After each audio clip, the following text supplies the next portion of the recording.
Now, GDP works as scorecard that reflects the economic health of the country. The simple GDP equation that I'm going to present to you right now is that Y is equal to C plus I plus G plus X minus M. This national income accounting helps you to determine the economic status.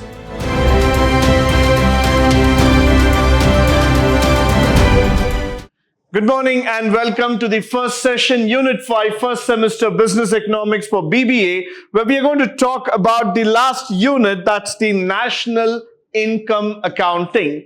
Now, this is a very interesting topic. Why? Because everybody wants to understand how does a nation earn money. So when I come back and I talk about this topic, it's about understanding the set of methods and principles that are used by the government for measuring the production and income. In other words, it's the economic activity of the country in a given period of time. So when people are going to ask you this question, how does India earn its money? How does any country in this world earn its revenue? You need to look back into this topic, understanding why national income is important.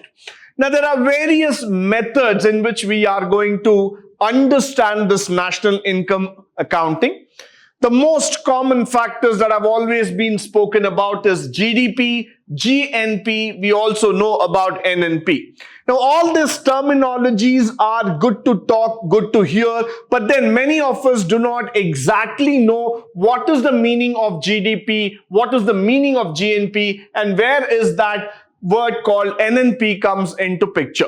So all these things we are going to discuss in this session, and we are going to understand in depth why national income accounting is very important. So moving further, the national income accounting comes into the picture where the importance is more from the techniques and procedures, measurement of output and income at an aggregate level, so that it's a process of preparing based on the principles of double entry system of the business accounting.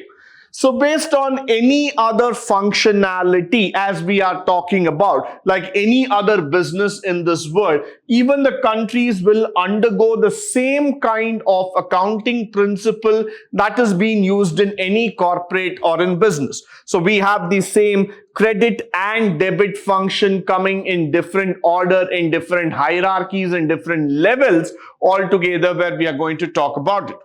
But then when we talk about this national income accounting, it helps to understand, summarize the economic performance of a country by measuring the national income aggregates for the year. So when you start talking about these factors, one needs to understand that the national income accounting is primarily trying to condense the entire activity. It might be about buying, selling, exports, imports, or the funds that we have received, the funds that we have given. All those economic activities are going to be summarized. They're going to be brought in a nutshell to make people understand why this is gathering prominence. So this is where the government policies are framed on the basis of data obtained from national income accounting. So for the government to function, definitely one has to understand on what basis are we functioning? Where is the revenue that is generating? Where is the income that we are creating for our sustainability? Most of us would have read in the newspapers that the GST collection went up notches ahead in terms of the collection of money that we have done in the last few years. So we would have read in the newspaper that we almost touched a record collection of about 1.76 lakh crores of money. Now, all this money, where does it go? Where does the government record these transactions? What do you mean by revenue? What do you mean by income tax? Where are these principles being recorded? Where are this data being kept in place? The answer to all this comes from the national income accounting. Now, what is the national income accounting equation? Let me just first go ahead with the GDP equation here. The simple GDP equation that I'm going to present to you right now is that Y is equal to C plus I plus G plus X minus M. Now, this shows to be a little bit complicated in nature with all the alphabets on the screen, but nevertheless, let us try to understand each one of them, the importance behind it. Now, the equation, as I have told you, Y which stands for national income. So, whenever in economics you are going to represent the word national income, you are going to represent with the letter called as Y. Followed by which you have the letter called C. C stands for consumption. Let us not get into that big word of personal consumption expenditure. In order to make it easy for the remembering purpose, it is C stands for consumption. I stands for investment. And then comes the letter G. G stands for government. X stands for the net exports that the country has done over a period of time, and M stands for imports. So let us now go back to the equation to understand what is national income accounting. Y is equal to C plus I plus G plus X minus M. So national income is equal to consumption plus investment plus government expenditure plus the exports minus imports. So it is very, very important here to understand on this factor. Higher the exports, lower the imports, the revenue will go up. If the imports are higher than the exports, then there will be a fall in the revenue because you are spending more money to purchase goods from outside. So that's where the prominence of this equation comes into picture. Followed by which, let's try to understand why is the national importance given to this equation, why it is so important for us, because you will be trying to understand terminologies like disposable income, personal income, and let us know more about these concepts briefly. Now, the most important metric that any country, any citizen in this world is interested to know about is the word called GDP. GDP stands for Gross Domestic Product. This all of us would know. But how do you define the word GDP? That is very important.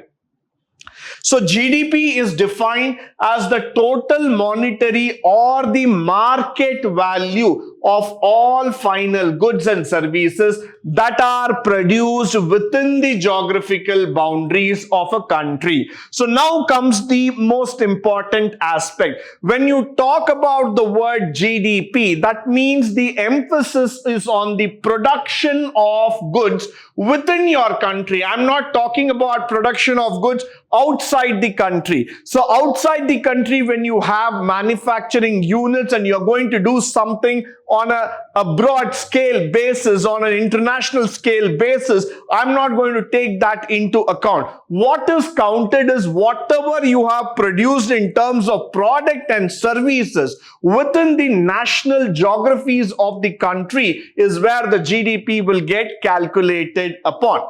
Now, that's a total monetary market value that's going to come into picture.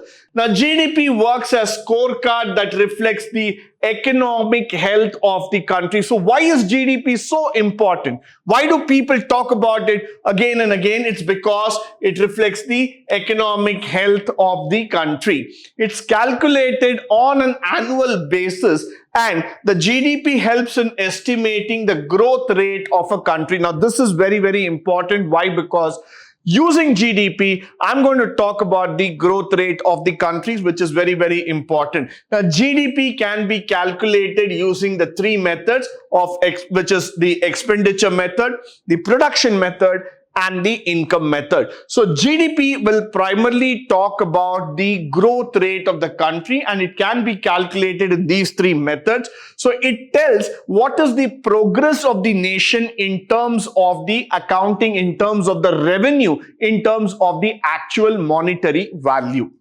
Now, moving further, we are going to talk about these two factors first, which can be done with the expenditure and income approach. So the formula remains the same. We are not going to talk about changing the formula, but what is very important here is that where in the gross domestic product, if I have to talk about, we are talking about the same factors, but in the income approach, where I'm trying to come here is that the private consumption plus the gross investment, government spending minus the exports and the imports factor. So when I'm using the income approach calculation, I am more worried about the private consumption. Why? Because if the income is on the higher side, the consumption will be also on the higher side, which means the investment, the government investment, the expenditure, everything needs to be on the higher side calculation, and then the imports minus the exports minus the imports that comes into picture. Now, the other side, the GNP is also very, very important for us because GNP is a measure of total value of all goods, finished goods and services that is produced by the citizens of the country, irrespective of their geographical location. So this is more interesting. Why? Because we also look into the various factors that have been spoken here. It is also talking about the money that is being invested, that is being got from the foreign country. So it signifies how much the citizens of the country are contributing to the economy. It not only denotes the income earned, but also the factors of production that comes within the country also. Now, when we get back to this formula for GNP, the only thing that we are going to change is that X plus Z. So you will see the formula changing here. What is Z here? Z means net factor income from abroad. GNP and GDP, where does it differ altogether? In GDP, I am calculating exports minus imports. When it comes to that of GNP, I'm adding a new factor, and that's called as the net factor income from abroad. So GNP would definitely include the income that is being earned by individuals from abroad, and when it's sent back to the home country, it will definitely get added up. Followed by which the net national product, which is very, very important, is the total value of all goods and services that are produced in a country. Now, why is this within a given period of time? And if you look into the formula, it's going to take GNP's formula minus the depreciation factor. Why there is depreciation? Because when you arrive at the net value of any product, you have to take away the wear and tear of the capital. So once you subtract the wear and tear value of the capital, definitely you will arrive at the net value. So the net national product is calculated using the formula GNP minus depreciation. Followed by which the methods, as we were talking about, we can use the product method, we can use the income method. In product method, we are talking about how the firms add the output to the economy. In the income method, we would be talking about the income that is generated by production. So on both sides, what is happening is that the capital involvement, how much are we producing, how much income are we earning, all these factors will be added upon in terms of calculation of the GDP.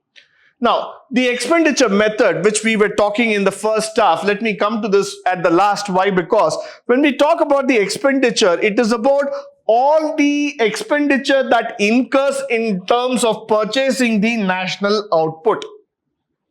At the end of the day, when you add up all the sum total, what is that you are getting? That's the national output there. Now, this is very, very important. Why? Because this national income accounting helps you to determine the economic status. It also provides you a valuation and reviewing of policies. So it tells you where we are standing, what is the output of the country, what can be the future of the country, how is the economic progress that is going on, is the condition of the country very, very conducive enough for growth, is it attracting foreign investors, is it trying to make itself more business friendly, what can be the revenue, what can be the income. All of those things have been put through the income accounting factors. Now, it also reflects the economic performance, determining the strength and weakness, determines any structural changes. It helps in comparing the nations based on national income and contribution of each sector towards the growth of the economy. So this becomes very, very important for all of us to understand why it matters a lot in terms of the understanding of the economy factors. With this, I come to the end of today's session, and with this, we will conclude all the units of business economics as per the new syllabus. I hope and believe that all the factors that we have spoken here would be of a great help to you, both in terms of theory as well as in the practical walk of life. So I definitely believe that with all these concepts that you have learned in these sessions will help you to write your exams well, and you would also be able to put in those practical applications onto your paper, and you can score definitely well. Thank you once again for joining me on this wonderful session. You have a great day ahead.